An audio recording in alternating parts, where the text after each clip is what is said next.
Now for this question, I'm definitely going to start looking at the dashes first when I see these answer choices. I don't know which one is right, but dashes are a little bit more restrictive than commas are, so there's some easier rules to follow here. I also see there's another dash in the sentence. That makes it very likely that either A or D is correct, but it's not necessarily the case. There are often going to be situations when we have two dashes, and when we have two dashes, those dashes are going to be used to interrupt the sentences, similar to two commas or two parentheses. But if we only have one dash, then that's basically functioning like a colon. So I'm going to just try to think about the sentence structure as I read this thing. I'm looking at the other commas, I'm looking at different clauses and how this thing is built, but I don't really know which choice is going to be right yet. Even though I'm checking A and D first, it's not like I actually know that they're right. So let's take a look.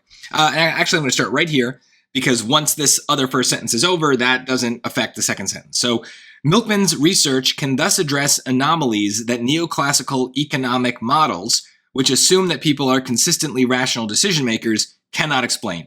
So I'm pretty sure it's A. I'm going to check it one more time, and I'm just going to kind of follow my own advice here. If the double dash is used to interrupt a sentence and kind of insert an extra piece of information, let's just remove that from the sentence and see how it sounds. Milkman's research can thus address anomalies that neoclassical economic models cannot explain. Yeah, seems fine to me. Yeah, that's totally right. Now, if I put the which in a different place, I don't think that's going to work. Milkman's research can thus address anomalies that neoclassical economic models which cannot explain. No, that sounds terrible. So it's definitely A.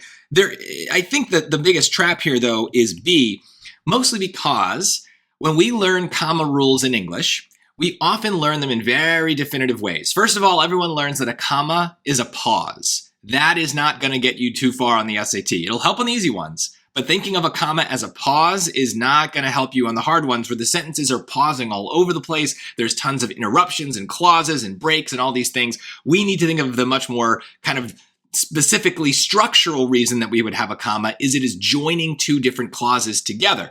Maybe an independent clause with a dependent clause, maybe two independent clauses, maybe two dependent clauses. There's lots of options. Basically, that's what makes commas so confusing is they're kind of unlimited in what they can do. But in this case, if we kind of just know from habit that the word which tends to get a comma, we might pick choice B. We learn those kinds of comma rules as well, that certain words get commas, certain words do not get commas.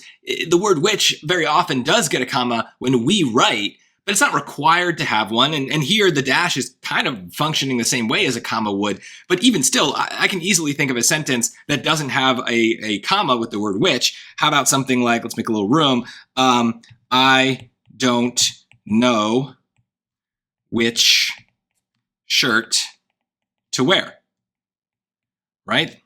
I mean, that pretty clearly is a situation where there's no pause, there's no break, there's nothing. It's just one continuous idea. I don't know which shirt to wear, right? So the which is just kind of functioning in a different way here. So there wouldn't be any punctuation necessary in that sentence, but it's the same thing. Like they could try to lure you into a comma there just by your association with this word which and commas. So unfortunately, commas on the SAT can be difficult because there is this kind of unlimited possibilities thing going on, but luckily there'll usually be other choices like here A and D that allow us to think about much more concrete punctuation marks, things that have more sturdy rules, easier to follow tests.